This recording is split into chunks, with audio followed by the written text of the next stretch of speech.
Hello and welcome to the live teleconferencing sessions that is going on for the Diploma Program in Early Childhood Care and Education. हम course 1 यानी organising child care services के ऊपर teleconferencing session ख़त्म कर चुके हैं, उसके assignments भी डिस्कस कर चुके हैं. आज से हम DECE 2 यानी चाइल्ड हेल्थ एंड न्यूट्रिशन का कोर्स शुरू करेंगे. मुझे था कि आज मैं आप लोगों को गूगल फॉर्म वो बता पाऊँगी जो मैं चाहती हूँ कि सभी लर्नर्स भरें और उसके बाद हम अपना प्रोजेक्ट वर्क शुरू करें, परंतु किसी कारण आज वो तैयार नहीं हो पाया है गूगल फॉर्म. तो कल तक वो हम तैयार कर पाएंगे और कल टेलीकॉन्फ्रेंसिंग सेशन में उसको डिस्कस करके आप सभी के फ़ोन्स पे वो गूगल फॉर्म का लिंक जाएगा जो आप भरेंगे.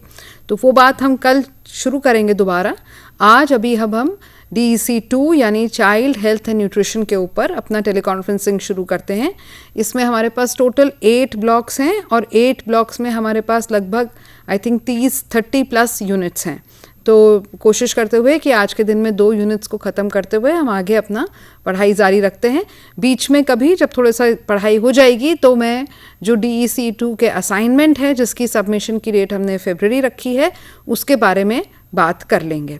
परंतु अभी शुरू करते हैं unit number 1, block number 1, unit number 1. आप सभी कॉल्स दे सकते हैं, तो 20-25 मिनट के बाद आप लोग अपना कॉल्स देना. कोई कुछ पूछना चाहें या कुछ बात करना चाहें, पुराने कोर्स के ऊपर भी कुछ बात करना चाहें तो कर सकते हैं. तो यूनिट नंबर 1 हमारा है कॉन्सेप्ट ऑफ न्यूट्रिशन. इसके अंतर्गत, इस यूनिट के अंतर्गत आप अगर जैसे देखें ऑब्जेक्टिव्स जो हैं, हम इन शब्दों से परिचित होंगे. फूड किसको कहते हैं, न्यूट्रिएंट क्या है और न्यूट्रिशन से क्या तात्पर्य है. खाने के फंक्शंस, फूड के फंक्शंस क्या हैं. हम खाते तो हैं ज़िंदा रहने के लिए, पर इसके अलावा भी क्या कोई फूड हमारे फंक्शंस करता है.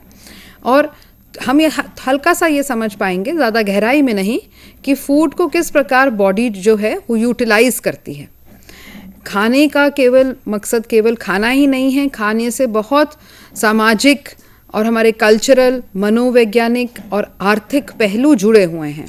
उनके ऊपर हम थोड़ी सी चर्चा करेंगे.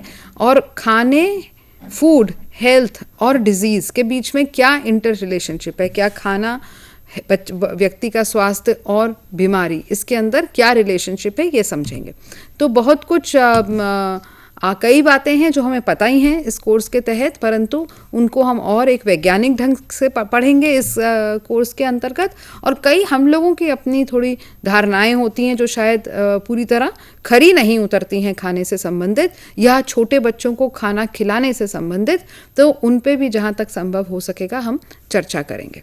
तो पहले तो देखें कि फूड की क्या परिभाषा है, खाने की क्या किसी भी खाद्य पदार्थ की क्या परिभाषा है. तो कोई भी ऐसी वस्तु जो हमारी बॉडी को पोषण प्रदान करती है, पोषित करती है, वह खाना कहलाती है. और इसमें सॉलिड, सेमी सॉलिड या लिक्विड ये सभी शामिल हैं.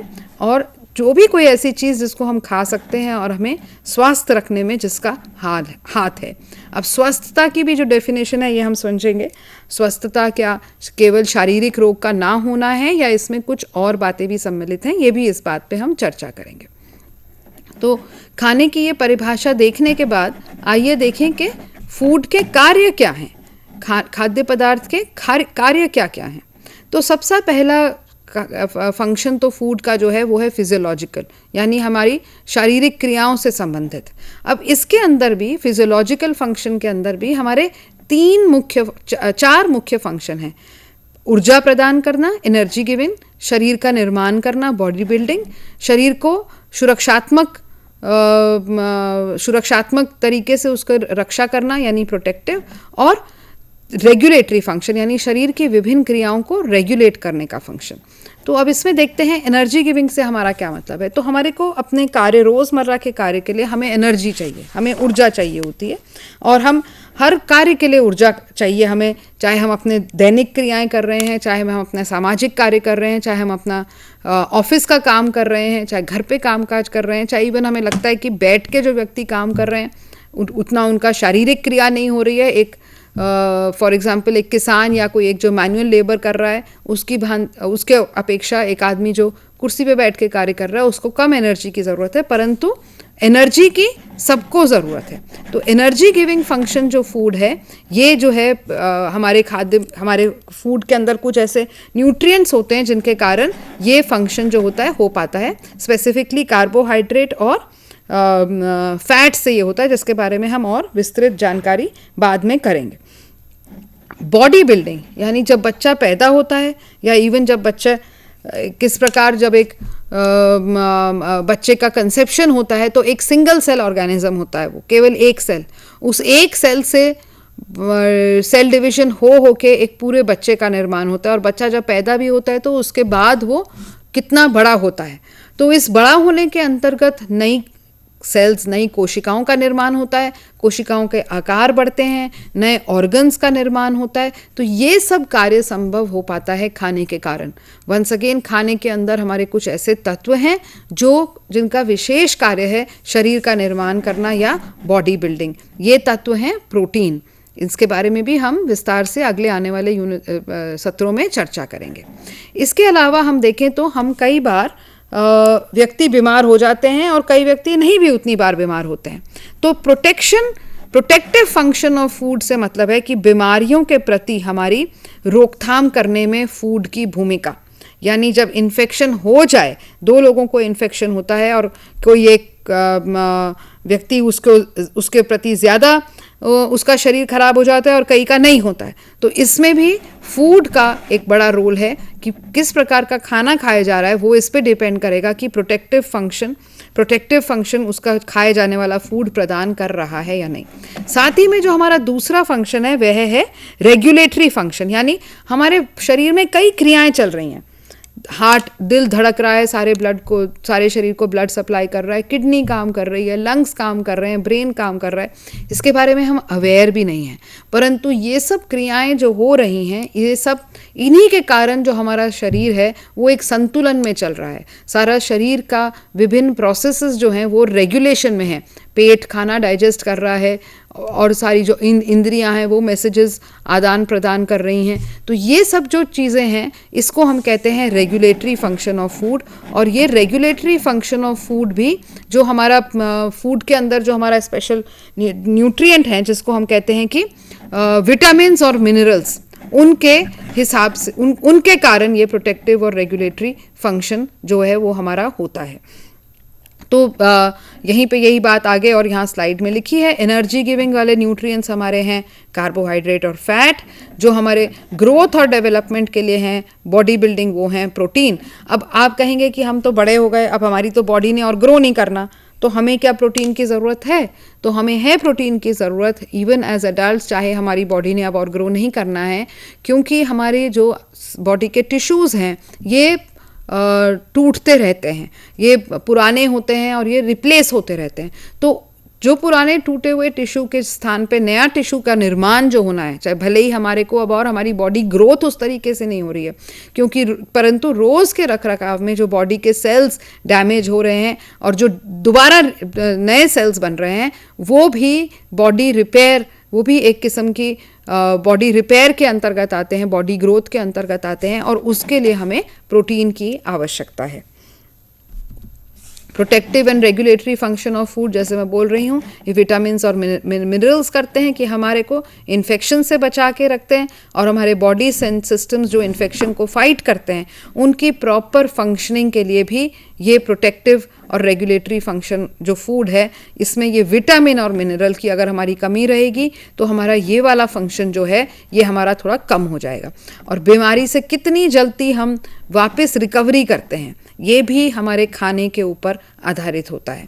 रेगुलेटरी फंक्शन मतलब जो beating of the heart, maintenance of temperature, या हमारे मसल्स जो हैं, जब हम चलते फिरते हैं तो हमारे मसल्स का सिकुड़ना और एक्सपैंड होना, ये भी रेगुलेटरी फंक्शन जो है ये भी फूड के द्वारा ही हमारा हो पाता है। तो ये तो हमारा था, हमने यहाँ पहले पिछली स्लाइड में अगर एक बार नज़र डालें दोबारा, तो हमने ये बात करी थी फंक्शंस ऑफ फूड में हमारा पहला फंक्शन था फिजियोलॉजिकल फंक्शन। फिजियोलॉजिकल फंक्शन के तहत हमारे ये 4 फंक्शन थे, और अब हम बात कर रहे हैं एक और फंक्शन ऑफ फूड, यानी सोशल फंक्शन ऑफ फूड। अब ठीक है, खाना तो हम हमारा शरीर, हम जिंदा रहें, हमारा शरीर सुचारू रूप से चले इसलिए खाते हैं, परंतु केवल इसीलिए नहीं खाते, वरना तो फिर हम अकेले बैठ के अपने कमरे में खाना खा लेते, किसी और से कोई लोगों को हम आमंत्रित ना करते अपने घर खाना खाने पे। या हमें अगर कोई किसी का कुछ सेलिब्रेट करना हो, जन्मदिन या किसी का शादी या इवन कि किसी का बर्थ या अन्नप्राशन, ये सब हमारी जो सेरेमनीज़ हैं इसमें फूड का गहरा रोल है। तो यानी फूड केवल एक ज़िंदा रहने के लिए ही, फिजियोलॉजी बॉडी को चलाने के लिए ही हम नहीं कर रहे हैं। फूड हमारे को समाज में एक दूसरे से बांधता है। तो यानी फूड जो है ये बहुत बड़ा एक सोशल फंक्शन सर्व कर रहा है।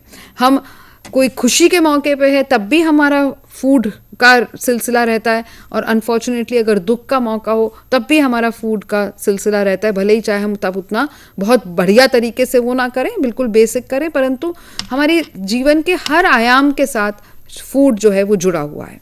तो इसको समझना इसलिए ज़रूरी है कि हमें पूरे हम किस प्रकार से बच्चे को खाना पिलाना, केवल यही नहीं है कि हमने बच्चे को खाना बहुत न्यूट्रिशियस पैक करके दे दिया। अब उसके साथ हमने किस प्रकार से भावात्मक रूप से बच्चे के साथ जुड़ के वो हुआ। एक है कि आपने बहुत अच्छी थाली बच्चे को दे दी खाने से भर के, परंतु अब बच्चा अकेला बैठा है खा रहा है, या उसका जो बड़े अनमने ढंग से उसे सर्व किया गया है, या जो भी उसे खाना परोस रहा है उसका बहुत ज़्यादा इंटरेस्ट नहीं था, एक कार्य समझ के बच्चे को खाना हमने सर्व किया है। तो वहाँ पे उसका जो पूरा एक प्रोसेस, वो जो पूरा एटमॉस्फेयर क्रिएट होता है वो एक अलग है। और बनिस्बत ये कि जब हम एक जुड़ाव के साथ, एक इंटरेस्ट के साथ बच्चे को कुछ खाना खाने को देते हैं, तो सोशल फंक्शन ऑफ फूड में हम ये देखते हैं कि हम एक दूसरे के साथ मिलके जब हम खाना खाते हैं, जब मैं आपके घर आऊँ या आप मेरे घर आए और हम मिलके खाना खाएं, तो यानी उसमें हम एक सोशल एक्सेप्टेंस की बात दिखा रहे हैं कि हम एक दूसरे से मान्यता, हम एक दूसरे को पसंद हैं, या हम एक दूसरे को एक्सेप्ट करते हैं, या हम एक दूसरे की कंपनी पसंद है। उसमें जैसे हम कहते हैं कि खाने का और डबल मज़ा आ गया, जिसका हमारे स्वास्थ्य के ऊपर और अलग से प्रभाव रहता है। ये मैं बोल ही चुकी हूँ, फेस्टिवल्स पे हम एक विशेष तरीके से खाना बनाते हैं, और रिलीजन के आधार पे भी हमारे प्रत्येक रिलीजन में फूड का रोल है। कौन से फूड खाने हैं किस समय, कौन से नहीं खाने, किस टाइम पे खाने हैं, फ्रूट, स्वीट्स, इन सब चीज़ों को हम मंदिर में या मस्जिद में या अलग अलग रिलीजन में अलग अलग तरीके से रिलीजियस फेस्टिवल्स के दौरान भी हम यूज़ करते हैं। तीसरा फंक्शन अगर हम फूड का देखें तो एक साइकोलॉजिकल फंक्शन फूड जो है ये सर्व करता है। तो किस प्रकार से कि फूड हमें एक भावात्मक रूप से एक परिपूर्ण होने की भावना का एहसास दिलाता है। फॉर एग्जाम्पल, अगर एक माँ या कोई भी और पिता या कोई भी घर में जो और काम कर रहा है बच्चे को खूब स्नेह से खाना बना के दिखाती है, तो खिलाती है, तो उसका भी एक जो बच्चा व्यक्ति खाना बना रहा है उसका भी एक उसको सेंस ऑफ सेटिस्फैक्शन मिलती है, और जिसको खाना परोसा जा रहा है इतने प्रेम से, इतने प्यार से, उसका भी उस खाना खाने के प्रति जो अभिवृत्ति होती है वो बहुत ही पॉजिटिव होती है, और उस पॉजिटिव एटमॉस्फेयर में बनाया गया और खाया गया खाने का एक अलग ही प्रभाव होता है। एक तो ये हो गया साइकोलॉजिकल या मनोवैज्ञानिक आयाम, और एक और मनोवैज्ञानिक आयाम अगर हम उदाहरण लें खाने का किस प्रकार से प्रभाव पड़ता है, तो वो ये कि कई बार जैसे मान लीजिए हम बहुत घबराहट में हैं, तो कई लोग घबराहट में बहुत ज़्यादा खाते हैं और कई लोग घबराहट में बहुत कम खाते हैं। तो हमारी मनोवैज्ञानिक स्थिति क्या है, इसका प्रभाव भी हमारे खाने की प्रक्रिया पे पड़ता है। और उल्टा भी कह सकते हैं हम कि मान लो हमारी मनोवैज्ञानिक स्थिति किसी प्रकार की है, और जब मान लो हमें कोई हमारा चहेता व्यक्ति हमें कुछ मनपसंद खाने को बना के हमें परोसता है, तो उस समय हमारी जो तो हमारा मनोवैज्ञानिक स्थिति अभी थोड़ी लो थी, साइकोलॉजिकली हम थोड़ा सा लो फील कर रहे थे, that becomes a bit positive. तो यही यहाँ पे हमने स्लाइड में भी बात की है कि जब माँ बच्चे की फेवरेट डिश बनाती है तो बच्चे को आभास होता है कि माँ मुझे प्यार करती है। आपस में लोग खाना शेयर करके, हम ऑफिसेज या लंच में या इवन स्कूल में खाते हैं, तो वो एक फ्रेंडशिप का हमारा नज़रिया वहाँ पे दिखता है। और हमारा जब मान लो कई बार ऐसा भी होता है कि हम कहते हैं कि कोई बच्चे ने कोई विशेष कार्य करके दिया, तो हम उसके लिए माँ जो है वो एक स्पेशल तरीके का खाना भी बना के दे सकती है। अब इस सब बात में देखिए ये भी है कि जब आप चाइल्ड केयर केंद्र में कार्य कर रहे हैं, और ख़ासकर अगर हमारे सेंटर में या हमारे स्कूल में बच्चों को खाना बांटने का प्रावधान है, कोई मिड डे मील का प्रावधान है, या अगर बच्चे अपने आप भी घर से खाना लाए हैं, तो किस प्रकार का हमने सोशल और साइकोलॉजिकल एटमॉस्फेयर क्रिएट किया है खाने के समय। ये सब बातों का हम वहाँ पे रिलेट करें कि कैसे हमने वहाँ पे एक भावात्मक माहौल शुरू किया है। क्या ऐसा तो नहीं कि हम कोई बच्चों को अलग अलग ग्रुप में किसी आधार पे बांटते हैं और सब बच्चे एक साथ नहीं हैं? क्या ऐसा तो नहीं कि अलग अलग ग्रुप या अलग अलग वर्ग के बच्चे अलग अलग खाना खा रहे हैं? अगर हम ऐसा करते हैं तो कहीं ना कहीं ऐसा करने से बच्चों के अंदर एक हीनता की भावना को हम क्रिएट कर रहे हैं, क्योंकि बच्चे के मन में आएगा कि अगर सारे बच्चे इधर बैठे हैं तो मैं अलग थलग इधर क्यों बैठा हूँ। तो हम ये देखें कि जब हम खाने की व्यवस्था, अगर हम उसके इंचार्ज हैं और हमारे केंद्र में ये हो रही है, या हम कहीं और भी देख रहे हैं, तो हम ये देखें कि खाना जो है वो सामाजिक रूप से किसी भी प्रकार का भेदभाव का कारण नहीं हो जाना चाहिए, उल्टा एक जुड़ाव का कारण होना चाहिए। शाला पूर्व केंद्र में खाने का समय वो समय होना चाहिए जब हर बच्चे अपने आपस में फ्रीली इंटरैक्ट कर रहे हैं, एक दूसरे से बात कर रहे हैं। कोई अपने लंच बॉक्सेस लाए हैं तो टीचर उसको शेयरिंग अगर है तो वो भी प्रोत्साहित कर सकती है। सब अपने खाने के बारे में बताएं कि मैं आज क्या खाना लाया हूँ, किस प्रकार का खाना है, या खाना जो हम खा रहे हैं इसका कैसा हमें लग रहा है। तो इससे सभी का जो चाइल्ड केयर सेंटर है उसमें एक बहुत बड़ा जुड़ाव के तरीके से ये काम करता है। और कई बार हम बच्चों को शायद फोर्स भी करते हैं खाना खाने के लिए, तो इसको भी हमें बहुत सोच समझ के ये काम करना है कि हम उस समय बच्चे का मनोवैज्ञानिक पहलू पे बहुत हमें ऊपर उभर के आएगी ये बात कि फोर्स किया जाए या ना किया जाए, क्योंकि हो सकता है कि बच्चे को सच में ही उस समय खाने की भूख ना हो, या उसको सच में ही ये भोजन अरुचिकर लग रहा हो। दूसरी तरफ ये भी बात हो सकती है कि बच्चे को हो सकता है आजकल जैसे बिल्कुल बाहरी खाने का बात है, तो बाहर का ही खाना पसंद आता है, जो भी घर से या घर वाला जैसा खाना होता है वो नहीं मिल रहा है, तो नहीं पसंद आ रहा है। तो दोनों केस में आपको एक बहुत सिचुएशन को देखते हुए ये देखना होगा कि किस प्रकार से बच्चे के साथ निपटा जाए। अगर बच्चा खाने के प्रति कुछ विरोध कर रहे हैं, नहीं खाना चाह रहे हैं, तो उसका कारण क्या है। और वो एक दिन की ही बात नहीं होगी, एक दिन हो सकता है बच्चा को ठीक ना लग रहा हो, ना खाना चाहे, अलग बात, बट एज अ रूटीन अगर बच्चे इसमें कुछ थोड़ा सा आनाकानी करते हैं या किसी प्रकार का खाना पसंद नहीं करते हैं, तो फिर आपको उसमें थोड़ा और गहराई से देख के माता पिता से बात करते हुए उस चीज़ को और थोड़ा सा समझना होगा। तो खाने के ऊपर ये बात करते हुए आइए अब रिलेटेड दूसरी बात पे चलें कि पोषण से हमारा संबंध मतलब क्या है। खाने के तो हमने परिभाषा कर ली, खाने की बात भी समझ ली, तो पोषण शब्द से समझते हैं हमारा क्या मतलब है। तो पोषण वो साइंस है जो खाद्य पदार्थ के बारे में है।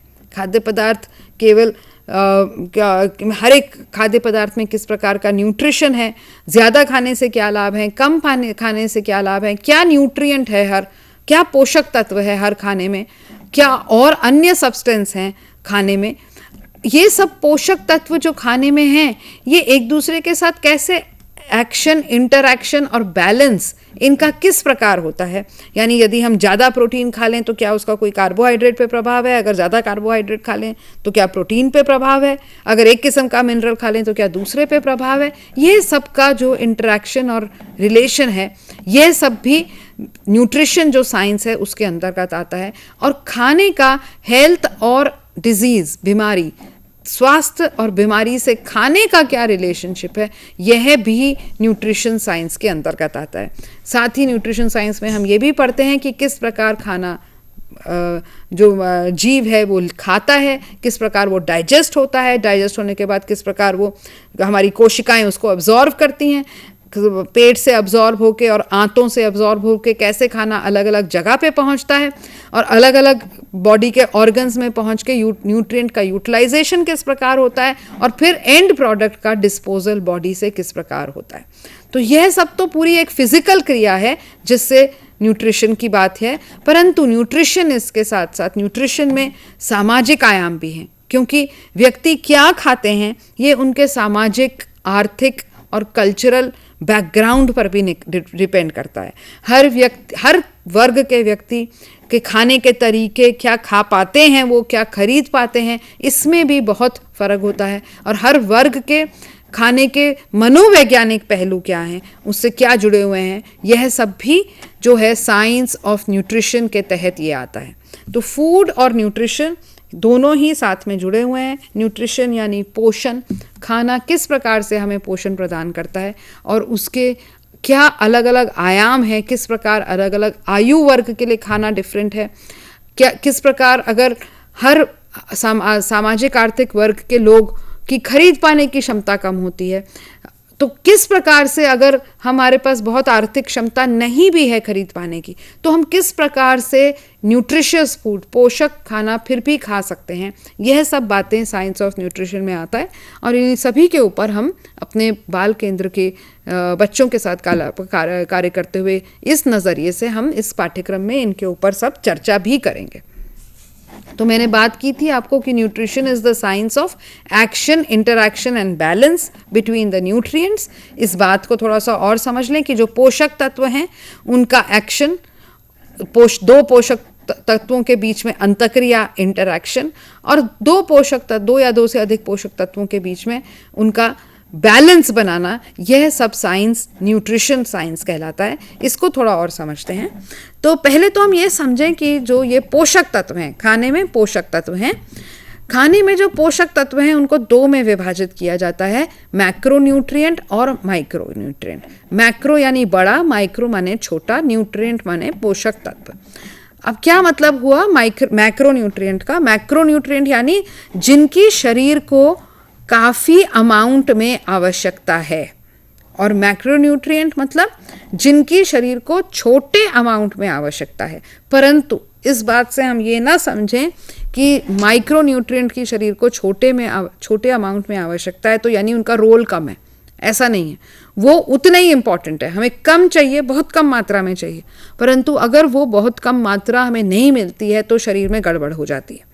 और मैक्रोन्यूट्रिएंट यानी हमें उसको ज़्यादा मात्रा में, अपने रोज़ के दिन में काफ़ी ज़्यादा मात्रा में उसकी आवश्यकता है। तो अब दोबारा इसको हम देखें कौन से हैं हमारे यहाँ पे मैक्रोन्यूट्रिएंट। हमारे मैक्रोन्यूट्रिएंट हैं carbohydrate, fat, protein and water.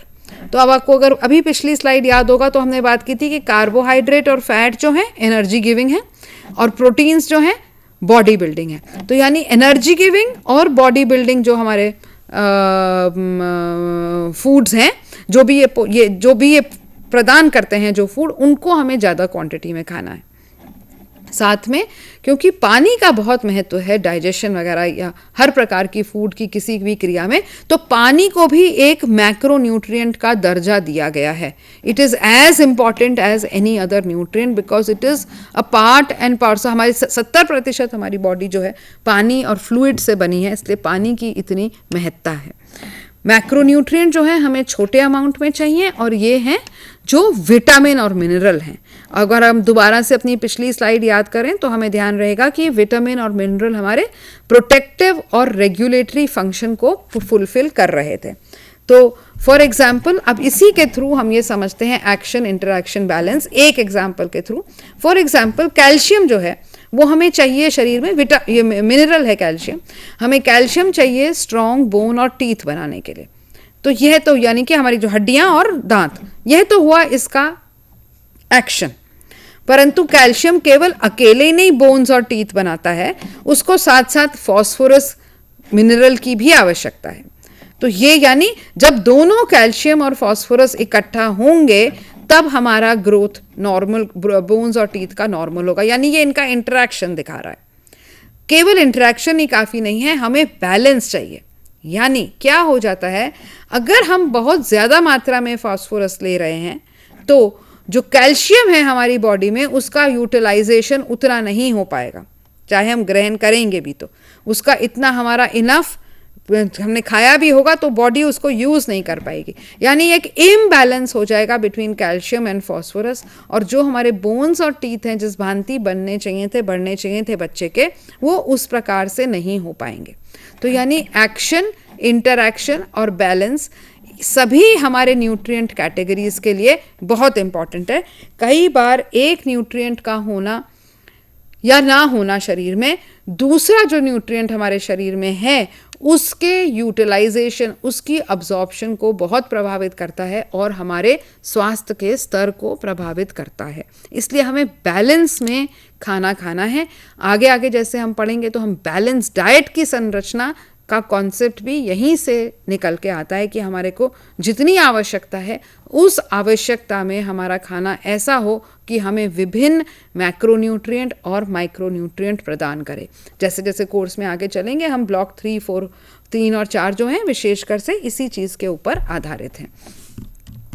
तो अब थोड़ा सा ये तो हमने फिजियोलॉजिकल एस्पेक्ट ऑफ न्यूट्रिशन देख लिया। अब हम ये देख रहे हैं socio cultural, psychological and economic aspect of nutrition में हम देखते हैं। तो हर किसी के सोशल, कल्चरल और रिलीजियस कॉन्टेक्स्ट में फूड का अपना एक महत्व है। यहाँ पे केवल एक मेरे पास वैदिक ट्रेडिशन से एग्जाम्पल है, परंतु हर ट्रेडिशन में, हर अपनी अलग ट्रेडिशन में, क्रिश्चियन ट्रेडिशन में, इस्लामिक ट्रेडिशन में, हर एक का अपना अलग अलग यहाँ पे इम्पॉर्टेंस है फूड की। वैदिक ट्रेडिशन में सात्विक, राजस्विक और तामसिक फूड में डिवाइड किया गया है, परंतु किसी दूसरे कॉन्टेक्स्ट में आवश्यक नहीं है कि ये सारी कैटेगराइजेशन हो, वो दूसरी कैटेगराइजेशन हो सकती है।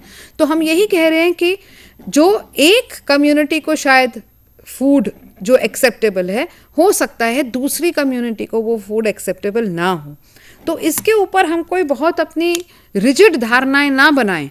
हमें यह देखना होगा जब हम काम कर रहे हैं, अगर बच्चा मान लो कई बार हमारे सेंटर में हमने कोई प्रकार का खाना परोसा, वो नहीं खा रहा है, तो इट इज़ पॉसिबल कि उस खाने के प्रति उसके परिवार या उसके कम्युनिटी या उसके रिलीजन में कोई ऐसी धारणाएं हों जिसके कारण वो नहीं खाना चाह रहा है। तो इसमें अब हमें अपनी नहीं थोपनी है, बहुत क्लियरली हमें यह समझना है कि ये दूसरे व्यक्ति की चॉइस है। उस व्यक्ति के खाने पीने की चॉइस को हमें रिस्पेक्ट करना है और अपना चीज़ उसके ऊपर नहीं थोपनी है। कोई भी, हम लोग कई बार खाने को लेके व्यक्तियों को अच्छा या बुरा साबित करते हैं, तो ये बहुत ही गलत बात है, क्योंकि कहीं का भी खाना, जो भी लोग कहीं पे भी खाना खाते हैं, वो उनकी जो आसपास की फिज़िकल एनवायरनमेंट है, वहाँ क्या मिलता है, वहाँ क्या उगता है, वहाँ के उस कम्युनिटी की क्या धारणा है, वहाँ क्लाइमेट कैसी है, सर्दी है या गर्मी है, इस सब के ऊपर निर्भर करता है।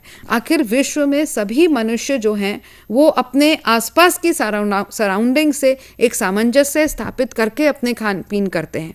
तो किसी के भी खान पीन को हमें ऊंचा या नीचा नहीं देखना है, ये एक बहुत बड़ी इंपॉर्टेंट बात है। और हमें जो पसंद या नापसंद है उससे सामने वाले की पसंद या नापसंद को तोलना नहीं है। जो ये food is a personal choice, आप जो व्यक्ति अपने आप खाना खा रहा है वो उसकी पसंद है, हमें उस पर कुछ थोपना नहीं है। ये बात बहुत ज़रूरी है, क्योंकि आप as teachers of young children बहुत ही जल्दी both positive and negative attitudes बच्चे अब्जॉर्ब कर लेते हैं और इस बच्चे पॉजिटिव और नेगेटिव एटीट्यूड्स अब्जॉर्ब कर लेते हैं, और इसको हमें यहीं से ही उनको हमें बिल्कुल एक सभी के प्रति, सभी के खान पीन के प्रति एक रिस्पेक्ट का रवैया यहीं से बताना है। जी, कॉल दें। जी, हेलो। हाँ जी मैडम। हेलो। हाँ बोले मैडम। मैम सत श्री अकाल जी। सत श्री अकाल मैम फरीदकोट से बोल रही हूँ। हाँ जी। हमने पूछना था, ये जो असाइनमेंट है ना, लिंक कॉल तो लेने आई है, चलता ही 4-5 दिन हो गई, मथावारी दिन। मैडम आप इग्नू टाइप करेंगे ना, वर्ड इग्नू असाइनमेंट। हाँ जी, तो टाइप करे सी। फिर क्या हुआ? वो पता की चलता ही नहीं, अगे अगे वो आ जाता, पता नहीं की शेड ही आने लग जाती, आगे चलता नहीं है। ऐसा तो होना हाँ नहीं। मैं बोल के भी कई बार बोल के, कल भी परसों भी बोल के भी करे, वो असाइनमेंट निकलती नहीं बिच भी।